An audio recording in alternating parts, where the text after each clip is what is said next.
Okay, those are all the stories.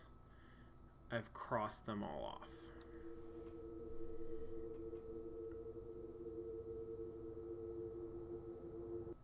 Oh shit, now there's a detective man in a fedora. Look at him. What's his deal? I mean, presumably that's You're me, in here again? right? You missed dinner. Mom and Dad are pissed. They've been looking all over the place. Get out of here, Travis. Leave me alone. Hey, Ma, he's in here.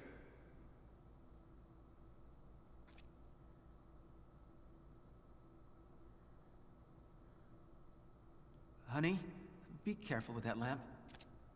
Dale, the hell's wrong with your kid? Painting on walls, writing his stories. I mean, what the fuck? Ethan! For God's sake. You missed dinner! I'm sorry. I've been working on a story all day. How long have I been out The here? Adventures of Paul Prospero, supernatural detective. Where do you get this stuff? Pop, would you get Travis out of here, please? He draws pictures on walls. What the hell is that? Chad, shut up. You got yourself a faggot for a son, Dale. Travis, let's go. Okay. Faggot! Ethan, you're a Okay. fucking faggot! Travis, We're, stop okay. it! We're doubling down. Okay. Shit! Everyone, go! Get out! Get out! The smoke, it's toxic! Oh, God! What do we do? Oh!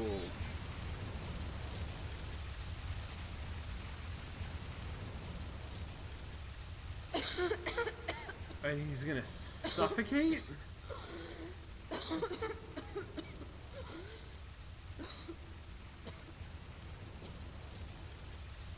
Oh shit.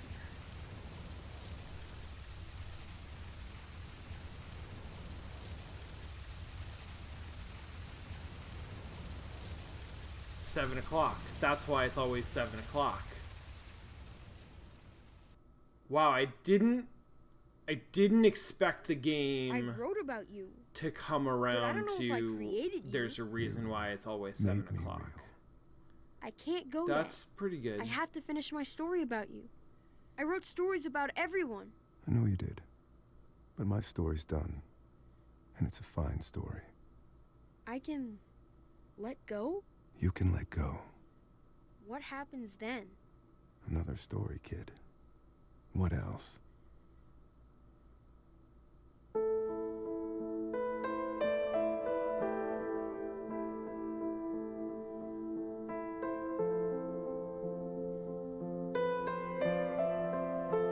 So did the rest of them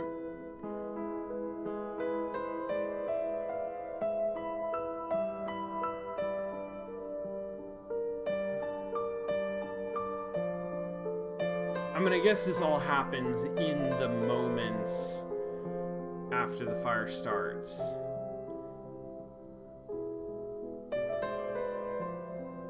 Huh, okay. This kind of like dreamy fly through of the diorama is pretty fucking cool. They're all trying to put out this fire.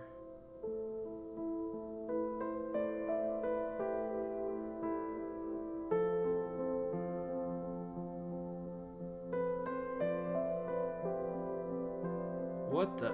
Oh, whoa. What? Okay. I mean, I guess his clothes, like, caught fire in the fire.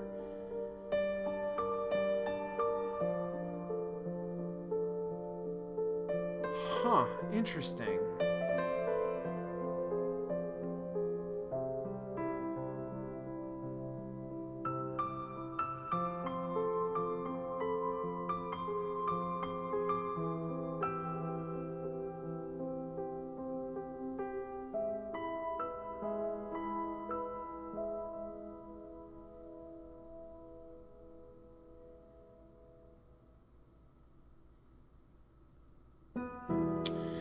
So it ended up coming together in a more satisfying way than I think I expected, which is good, right? Like exceeding my expectations in that way, I think is is really positive, because I think very positively of that.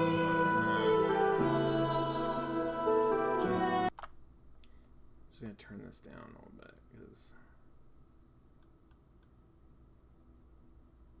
All right. I think that'll be quieter.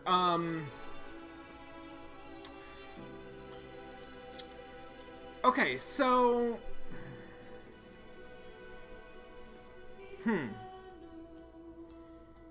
So it's a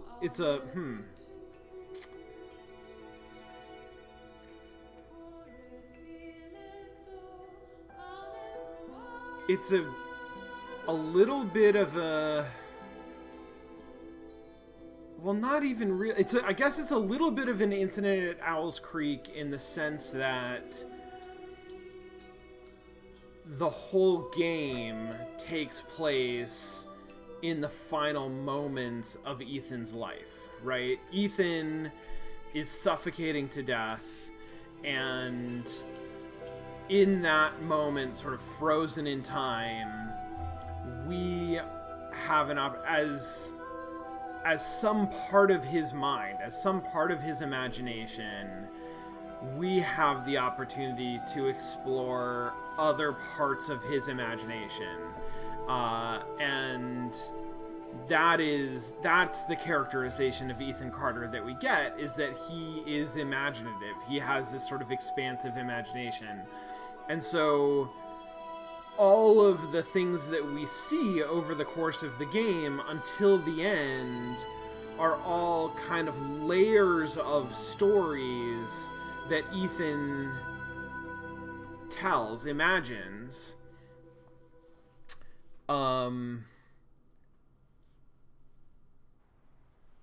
It is very much about the sort of like the idea of layers of stories, right? It's a lot of, he's, because a lot of the story vignettes are, we go to a place that is ostensibly in the world and encounter something odd in that place, and explore that odd thing and solve a puzzle, and the narrative of the thing, the odd thing in the world, the zombies, or the magic doors, or the bear traps in the wood, or the spaceman, like the narrative of that gets reflected in a story that Ethan actually wrote down on a piece of paper, which is not the same story, right? Ethan writes a story about a beast that gets caught in a trap and projects that into something even more fantastical, I guess, like an extraterrestrial, like a spaceman and a spaceship and a space trap. So we have Ethan's written story projected bigger, more fantastical, let's say, projected more fantastical, I guess, in his imagination. And then also the sort of less fantastical projection, the thing that it is allegorical for, the newspaper clipping or whatever that tells the story that inspired Ethan to this fantasy. So I don't remember what that was, I guess, for the spaceman.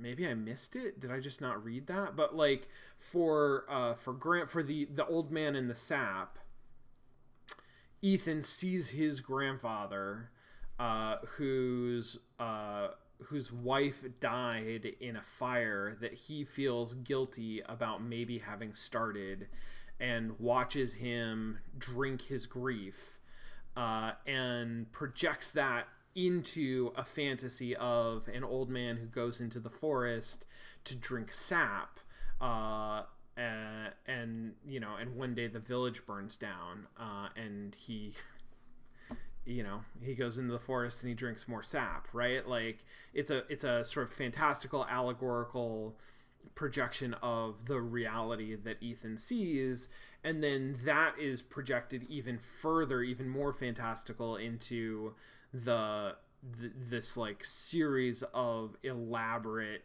Skyrim style booby traps that are in the woods that have to be like navigated in order to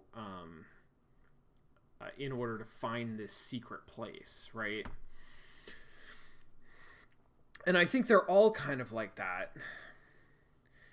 And I'm wondering if they also all relate. I mean, it doesn't seem like it's a coincidence that there are 5 family members and 5 of these stories that we see sort of the murder stories of the 5 family members, but we also see these 5 other stories, and at least one of them is very closely related to the grandfather.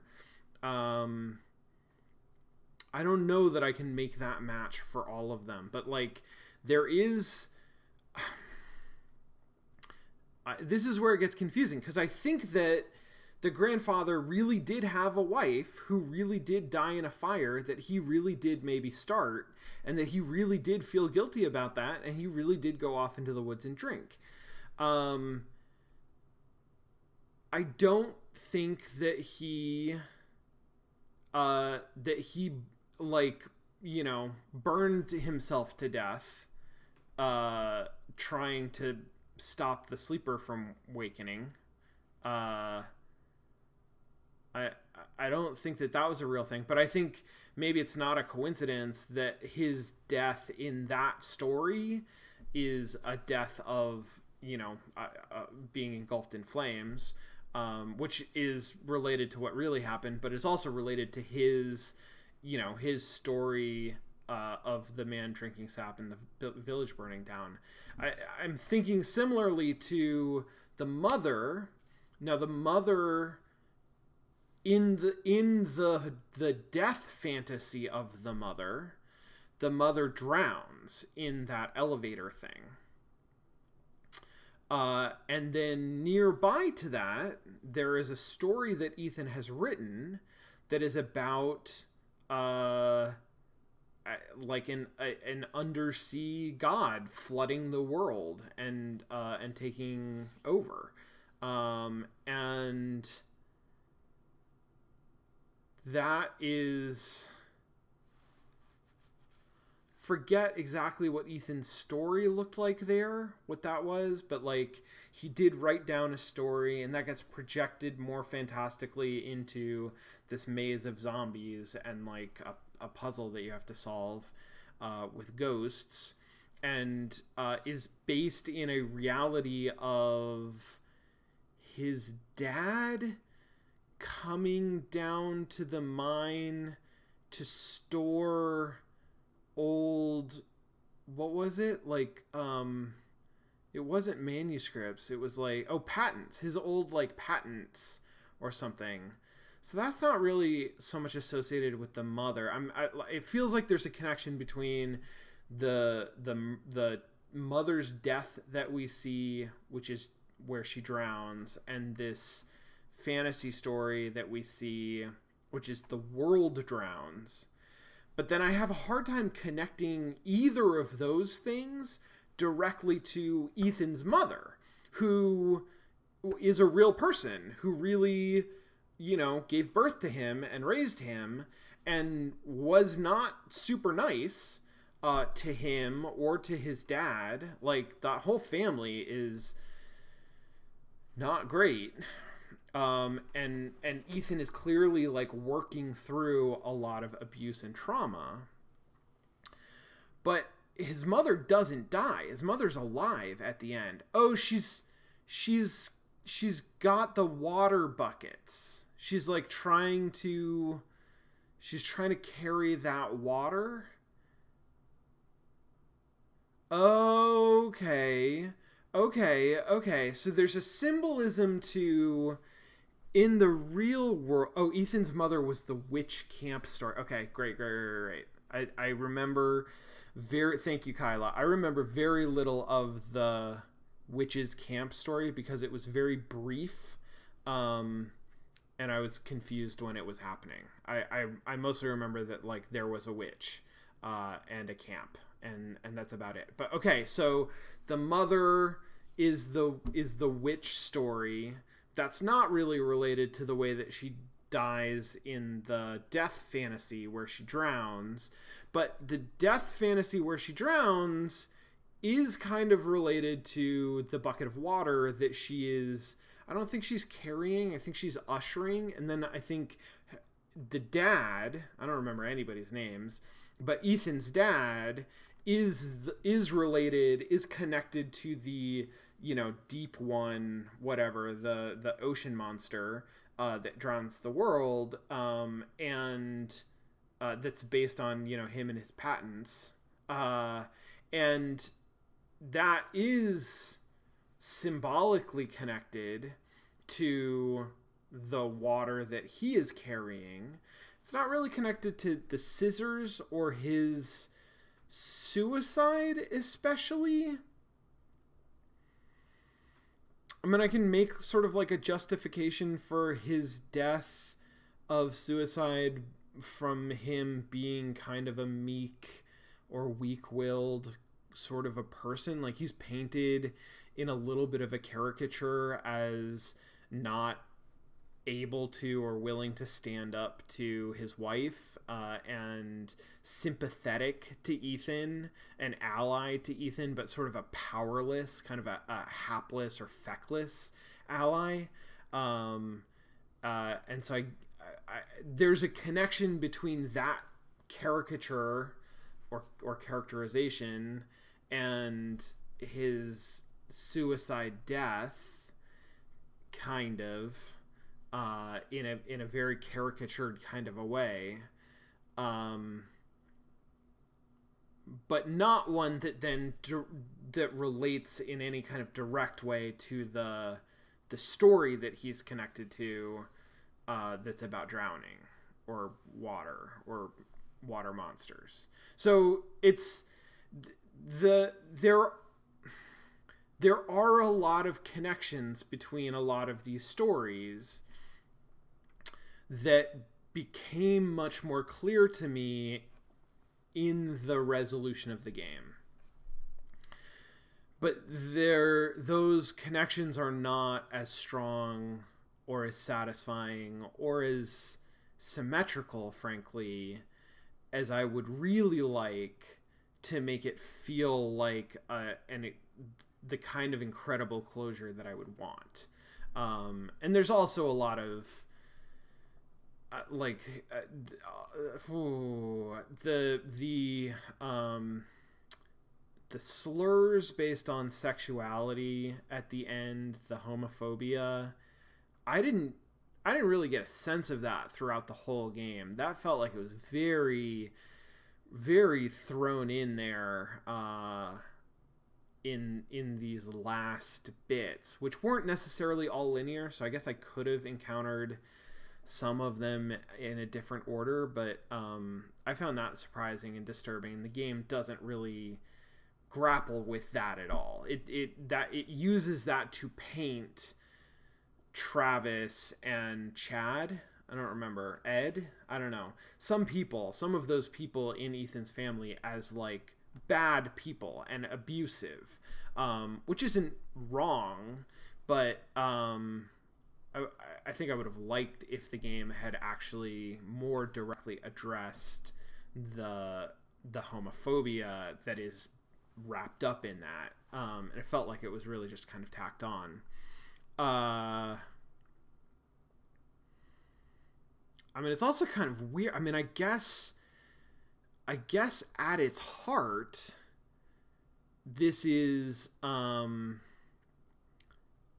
Ethan fantasizing about the mostly grisly deaths of the family members who abused him all his life, in his sort of final moments. His final thoughts are about the kind of horrific deaths that his family might suffer. And that's pretty bleak. Like, that's not... I don't know. I mean, I'm not here to psychoanalyze Ethan Carter. I feel like his family was abusive, but that's a pretty fucking bleak story to tell. Like, for that to be the story that you want to tell, that's very grim. That's very, very sad, very tragic, and very kind of hopeless, which isn't my favorite kind of sad, I think. But yeah, I mean, I appreciate that there's a lot of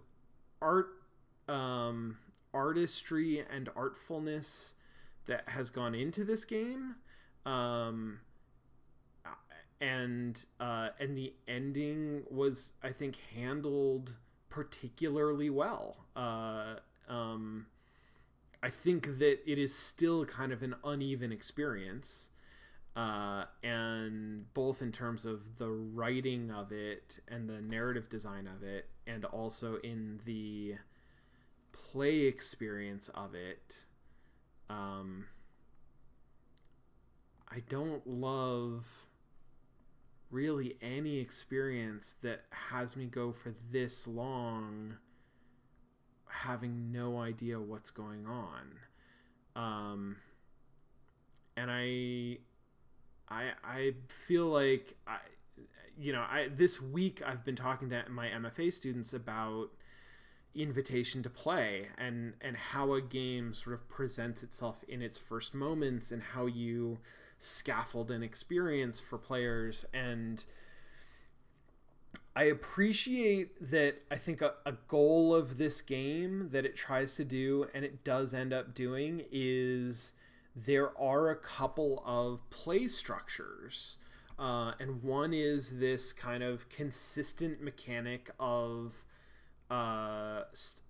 solving the death mystery stories, and the other is sort of a set of disparate puzzles that are all embedded in the world under sort of the same constraints, and discovering those things, discovering that, like, this is how you solve the death mystery.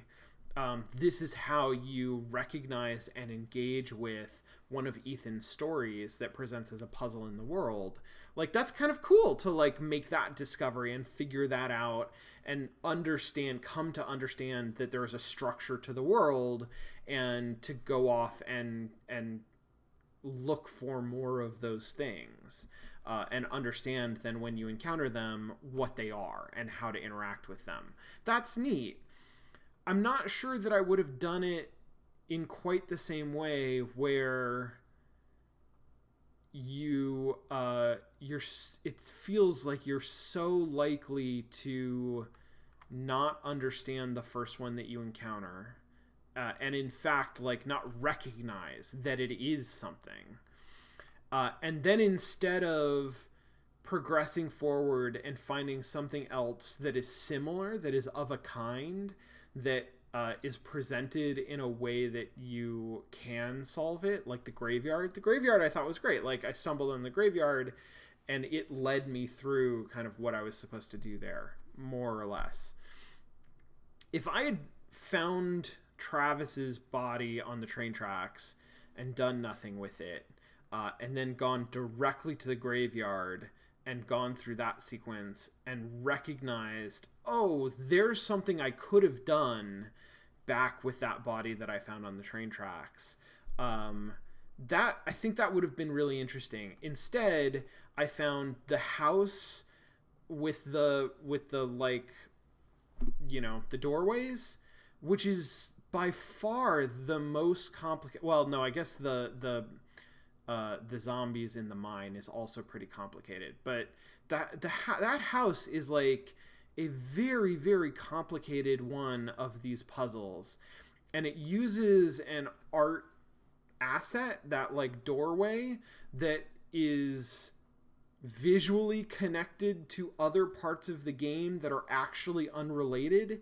in a way that like I found that very confusing. I found that did not help me build up my understanding of what the hell the game was about. It really set me back quite a bit, and it meant that I was just stumbling through more of the game than I needed to before I came to any kind of an understanding of what was going on.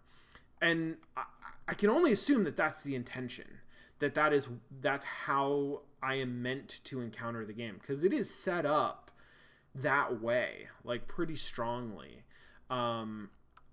I just feel like that is adding a layer of friction for the player that is not fun. In the same way that like we've got some puzzles that you are almost certainly going to have missed way back at the beginning of the game, and we made you walk a really, really long way at the start to get to this town where there's stuff. And now we're going to make you walk that really, really, really long way backwards towards where there's nothing. So it's even less interesting to do this time, to sort of rediscover those puzzles. And if you're me, we're going to make you do it several times, because you're not going to find all the puzzles even when you do go back. That just feels like, that feels needless to me. Like that, I don't get how that is contributing to the experience that you want me to have playing this game. That feels just like friction. Whereas there's a lot of things that the game is doing that are very clearly contributing to the experience that it wants me to have. Okay, I see Kyla has a question, and other people are talking in chat. Let me just... Kyla says, we talked a lot about how the game could have benefited from more hand-holding, e.g. it was confusing, it was poorly cued, etc. What would you change about the game to streamline, direct the experience? I think that's my main thing. That's the first thing that I would try, is I would change the order in which those puzzles, those different vignettes are presented, and I would change sort of the signaling of them, because I mean, you know, there's actually 3 puzzles before you get to the House of Doors, but the House of Doors is the first one that I found, because it's the first one that's sort of attached to a landmark that is on the path that you're walking, that has an invitation embedded in it. Like, you walk into that house because, hey, there's a big house on the path. And the first thing that you see is, well, I think you actually see like a magic door, but you also see a piece of paper on the nightstand, and you read the piece of paper, and like, woo, things change, and now there's a puzzle, and it's not clear exactly what the puzzle is. I wish that was also a little bit clearer and maybe a little bit easier. Like, I just didn't like that puzzle at all.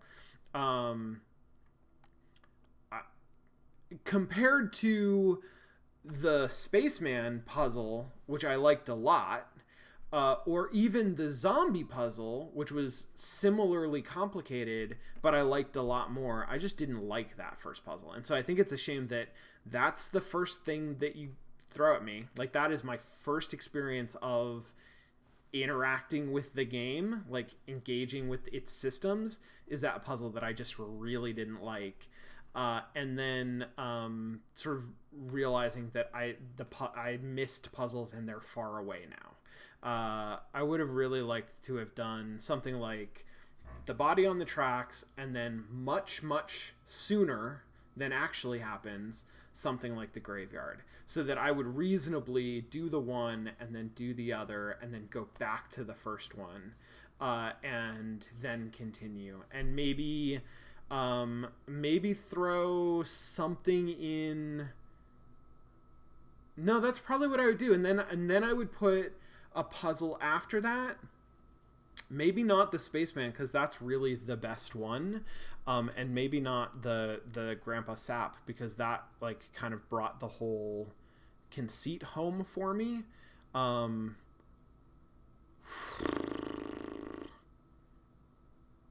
So I maybe would have redesigned one of these puzzles, because the witch one I thought was also not very good. The zombie one I thought was pretty good, but it's complicated and it shouldn't be at the beginning. It should be where it is. Honestly, I think because it was my least favorite, I would take the house puzzle and scrap it and come up with a different puzzle that was simpler and easier and a little bit more explicable, and also maybe connect better that story of the distillery that burned down back to the family members, because I'm sure that it is connected to a member of the family. In fact, I'm sure that it is stated very clearly that it is.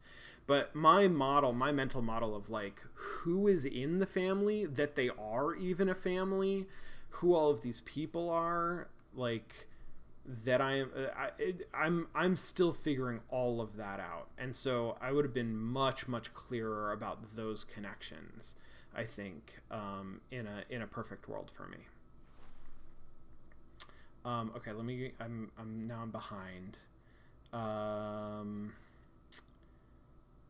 There's a conversation about Ethan. What good did all of his stories do him? I don't know. I don't know that it's much. Like, he doesn't seem like they made him. Maybe, I don't know. Maybe they made him happier. That's not really the story that's being told for us.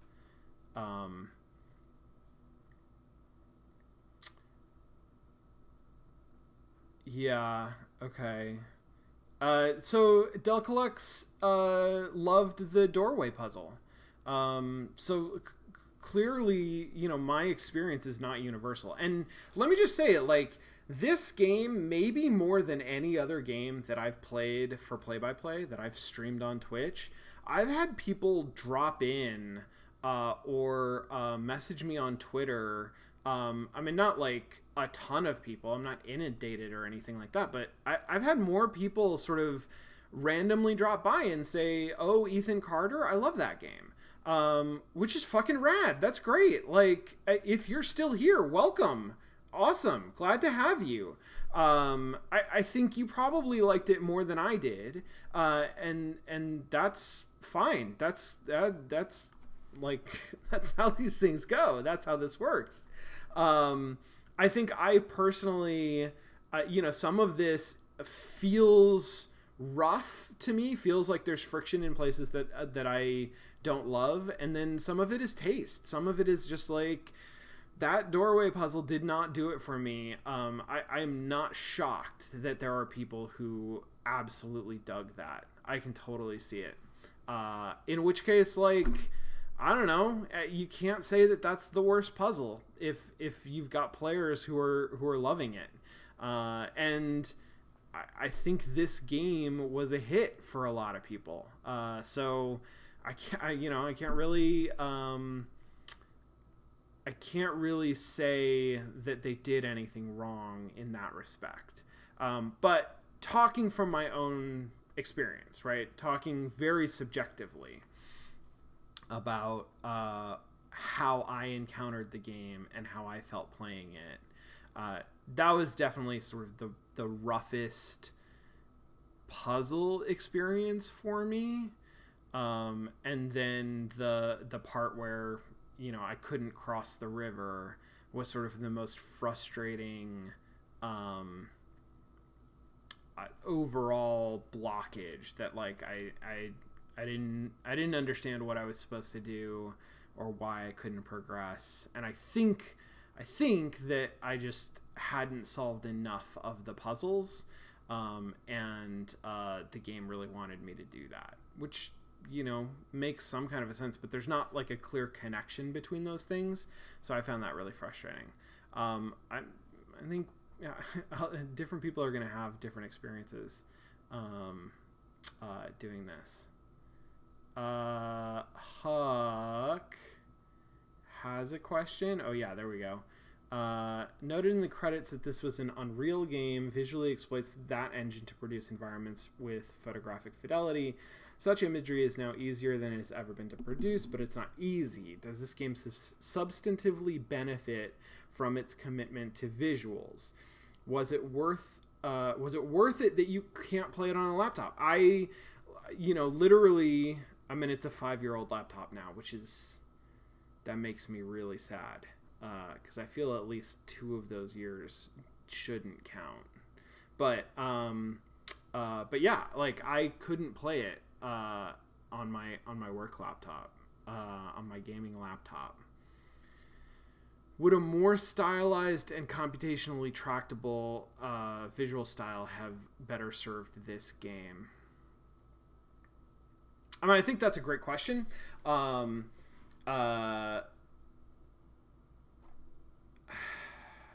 I think that's a great question and a tough one. I think in a lot of ways, really, this is a matter of audience. Like, who is the audience for this game? And my understanding, I'm trying to work this through as I say it, like knowing a little bit about this game's development and its development team and its marketing, and also taking into account the emphasis on this particular visual style, all of those things make this feel like it is very much a core gamer game. It is targeted towards an audience that is likely to have a powerful computer that can run this kind of a game with these visuals at high settings, and is going to appreciate the sort of photorealistic fidelity of the graphics of this game. That's part of the value set for that audience segment. And I think that the story of the game, I don't know. Does it serve that audience especially well? I guess it does. I mean, I think it's hard for me to really say, as somebody who likes quirky indie games that are not photorealistic, that embrace sort of a lower intensity and more stylized graphical aesthetic, and are quirky in their characters and plots. I feel like this game is not really for me, and I think it is for somebody else. And I think that a lot of the choices that it makes are aligned with that, which, bravo to the team on that front. Like, make design choices that align your game with your audience. And I think that that's borne out by the enthusiasm that I see in people who, unprompted, talk about how much they like this game. I think it's interesting that it borrows so much from the walking sim genre, and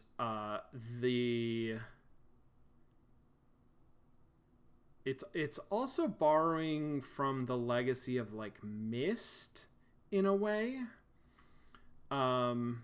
which maybe shouldn't be surprising, because Myst was another game that was very concerned with visual fidelity, and using the technology available at the time.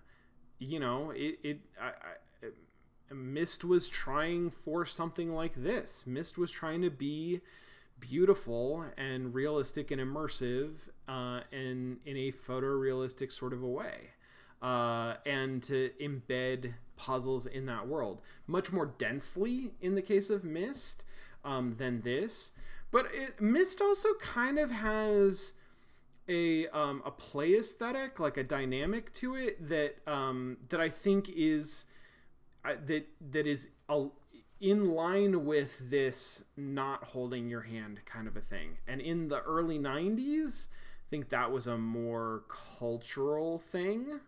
You know, games of that era were sort of about, like, more about, this is the era of point and click adventure games that make no fucking sense, right? Like that is where Myst comes out of.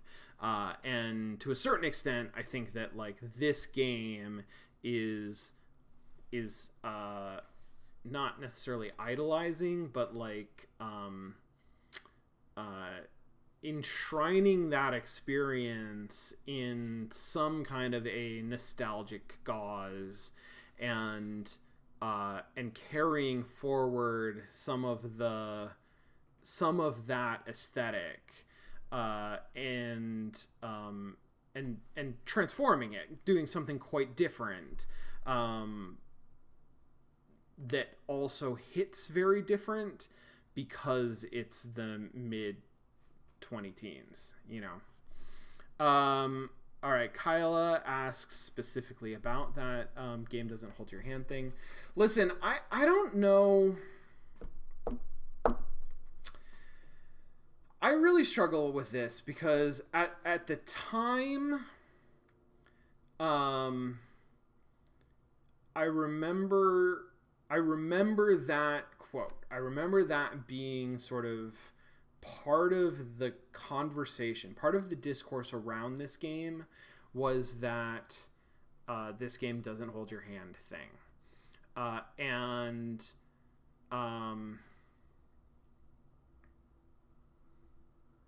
I think it needs to be said, like this was a while ago, and I was tangential to it. Like I kind of saw it going on, but I was not engaged in the discourse. This game was also developed and marketed in the sort of Gamergate, in the height of the Gamergate era. And I think its development team, or members of it, and its marketing leaned pretty decisively in the Gamergate direction. Not necessarily as an active part of a,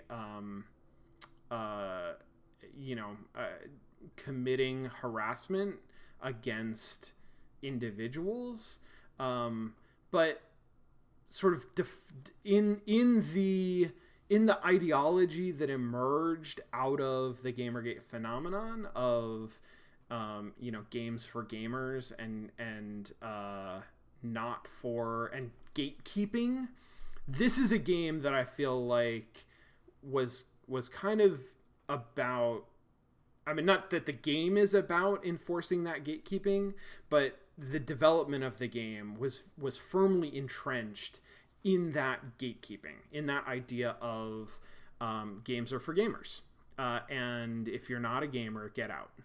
And I feel like this is part of what I'm talking about when I say it makes sense that this is a game that is embracing this style of visual aesthetic that is hyper realistic and requires a powerful computer, because this is a game that is meant for an audience that appreciates that aesthetic and has that computer, because they're core gamers, because they're people who play, AAA games. And this, I think, had an interesting cultural position because it invites comparison to other games like Gone Home, or what's the other one that we played? Dear Esther, in that it is Gone Home, especially, maybe, right? Gone Home is a similar kind of, here is a story about exploring an area and occasionally kind of solving puzzles, even less so than this. But they're in terms of their genre, in terms of their mechanics, it it invites that comparison, and I think rejects it. And in a lot of ways, in its marketing, if not in the directly in the aesthetics of the game, wants to draw a distinction between itself and Gone Home. Wants to be a game that isn't meant for outsiders, isn't meant for non-gamers, isn't meant for specifically for people who don't feel like they have a seat at the table. I don't know that it is trying to make statements about those people, except that, you know, it does kind of double down on the homophobic slurs in a weird way at the end. But I think it has a political stance in the sense that it is not pushing for their inclusion. It is not interested in expanding the audience that it reaches to include those people. And I read this game doesn't hold your hand in that context, in the cultural context of the time that it was developed and marketed and released, as being a statement that is specifically drawing that line. This is a game for gamers. This is not a game like those other games that you have heard about that coddle their players, that invite players in who don't deserve to play these games, right? Because they don't have the patience for it. They don't have the intelligence for it. They don't have the experience for it or the history for it. Whatever reason, if you are not prepared to meet this game on its own terms, and its terms are sort of steeped in a surprise. I mean, like, it's not a combat game, right? Like, it's not a game that is that's especially, I mean, it is pretty bloody actually, but it's not a game about enacting violence. It's not even like really a hardcore puzzle game. It's got some puzzles in it, and a couple of them are kind of hardcore, but like it's not even that and I think maybe that's the point. Maybe that's why it needs this statement out front. It needs to set this boundary, this sort of like delimitation at the beginning, because otherwise you might mistake it for Gone Home. And I think the game doesn't want that. I think the game wants to be the game that it wants to be and be for the audience that it's for. And there's nothing wrong with that. But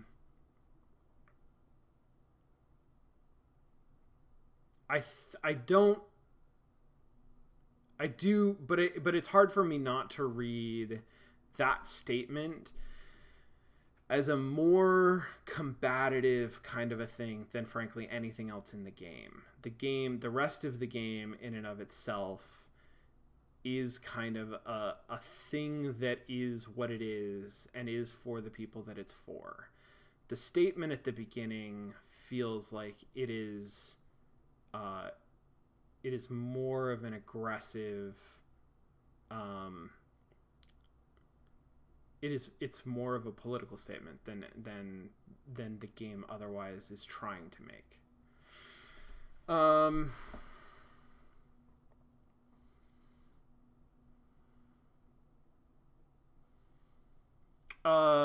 Delcalux, so I think the no hand-holding message could have been conveyed with better verbiage, but I feel it was intended to just let you know the intended audience should be okay with obtuseness and having to dig for the gameplay. Whether that's good is down to each player's preferences. Yeah, I think that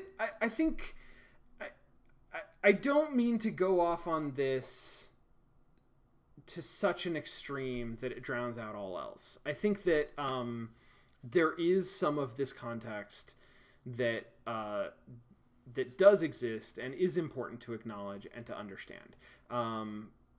But I think that, you know, that was not, when I say that message strikes me as having a combative political flavor, that is also based on sort of how it was embedded culturally. It is also a message that is part of this game's invitation to play. And as such, I think you're right, Delcalux. I think that it is...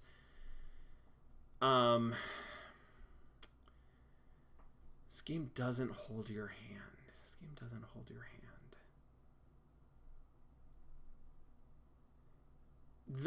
What you say, the way that you phrase it, that you have to dig for the gameplay, is really interesting.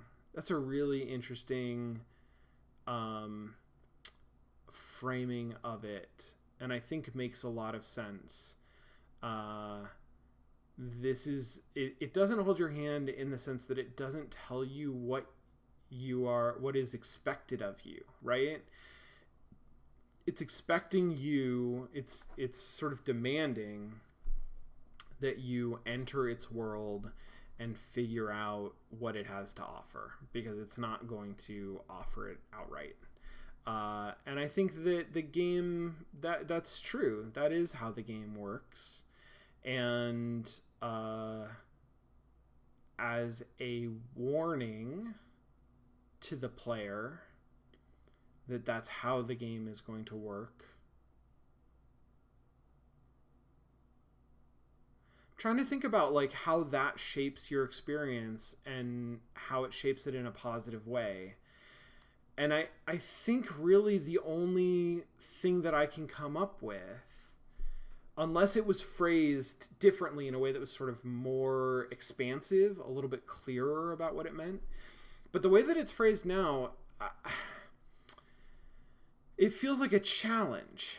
It feels like a dare that is maybe very savvy, is maybe very clever. That as a player, you might start playing this and get bored after a few minutes because it doesn't seem like there's a lot happening and you're not sure what's going on. And that beginning is kind of a dig that that is not... I guess it's a warning that is the intended experience, right? Like, this isn't a game the game wants you to know. The game is trying to convey that this game is not a game that is trying to be fun and failing at it. This is a game that is trying to be something else.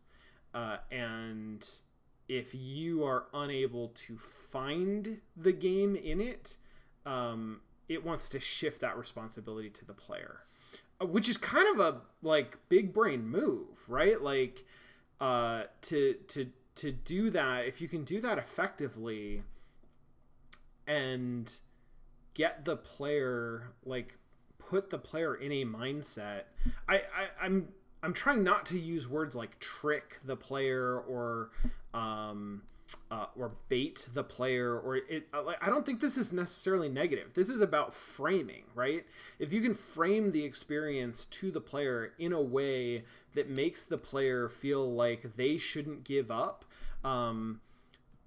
because it would reveal a personal failing, and then you leverage that to sort of keep them going longer into the experience than they otherwise would, and get to the part of the experience that they're there for, that they will engage with. Like, that's pretty clever. That's probably not how I would do it. That's not the kind of game that I want to make, that I'm interested in making. And it's also probably not the kind of game that I'm especially interested in playing, like, all things considered.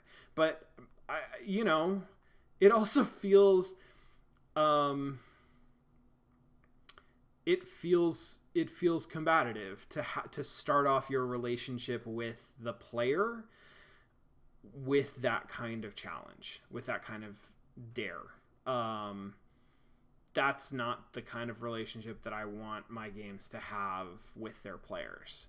But I don't, like, does that mean that it's wrong? Does that mean that, like, a game shouldn't do that for some reason? Is there some rule that it's breaking? I I don't think so. I don't know that there is. And I think that it worked for a lot of players. I think a lot of people who are in its audience played the game, maybe played differently or longer or in a more open sort of a way, or in a more kind of were pushed further because of that message than they otherwise would have been, and found the game, and because of the way that it was presented, because of the way that allowed the game to unfold for them, found that experience magical and profound, and had a tremendous experience with it. And that's great. Like, I want people to love the games that they love. I certainly want that. I think that message makes me love it less. But if it makes somebody love it more, then okay, great, good.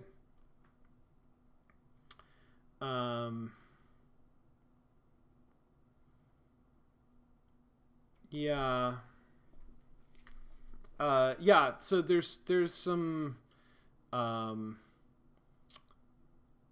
stuff in the chat. Like, there's just some good conversation in the chat, I think.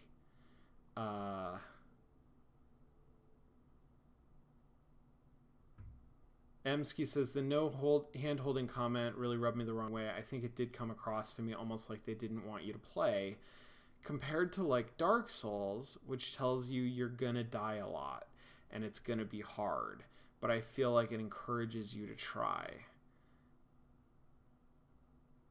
Yeah, it's interesting. I think different people maybe interpret that statement, that hand-holding statement, as different things. I agree. It's hard for me not to at least read it as condescending, right? That's just as a turn of phrase, it feels really condescending. And I think that it is intentional in terms of like it's trying to frame your experience, and there are several things that it can be doing as a framing device, as a message, as a communication about, if you are that the game is going to be confusing and that's okay, or the game is going to be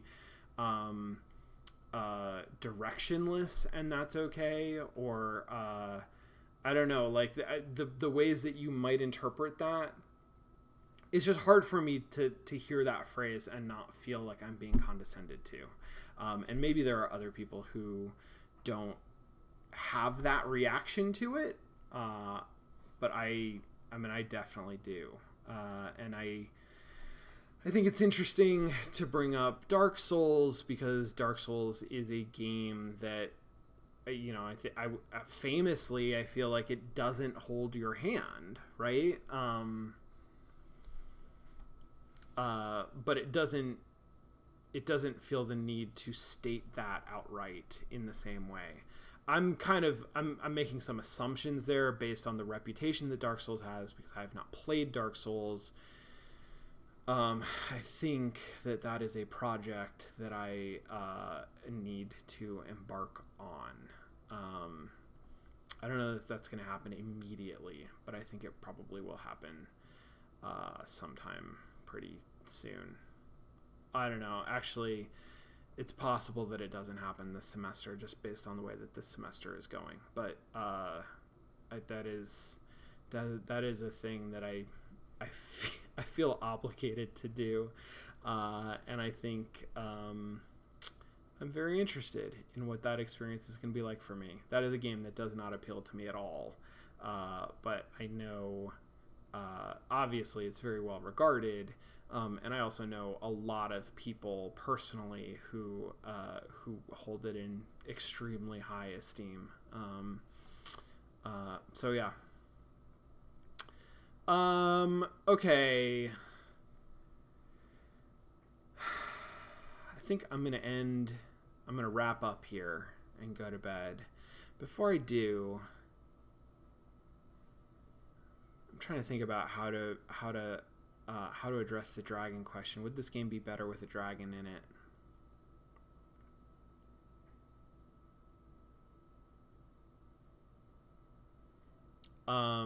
Yeah.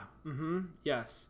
Yeah. Replace the whole witch thing with some kind of a dragon thing. I feel like that would be better. I feel like that would fit thematically just as well, if not even better. Like, I'm not sure why Ethan's mom gets fantasticized as a witch, especially, except for kind of a gendered characterization that happens there.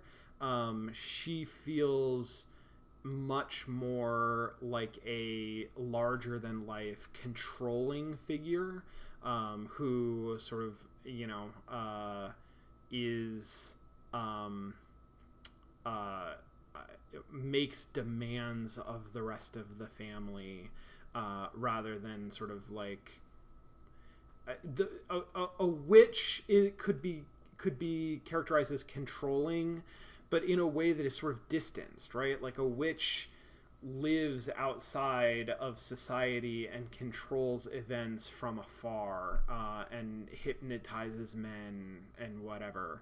The mom is not that. The mom is not distant in that way. The mom is very present.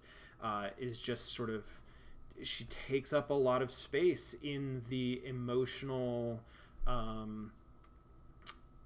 the emotional structure of the family, and is demanding, and is controlling through her sort of like her presence. I think that she's much better as a dragon than a witch. We didn't really talk about that, but that, because that like left such a little impression on me. And I think that if there was a big dragon up on that hill, that was shooting fire and was like scary to try to get close to, that would, I think that would have worked better for me. So there we go. Yes, better with a dragon in it. All right. Thanks everybody. Appreciate all of you. I really do. I'm going to go sleep. I'm going to go straight to sleep right now. I'm just going to fall straight asleep. It's going to be great. I'm really looking forward to that. Please stay safe. Be well. Have a good weekend. I'll see you on Monday for Mostly Walking. I will start a new game next week, I guess. I have not had a minute to think about what that game is going to be. I don't think it's Dark Souls, but I'll have to look at the list and see what's there. Yeah, that's it. Good night. I'll see you next time. Bye.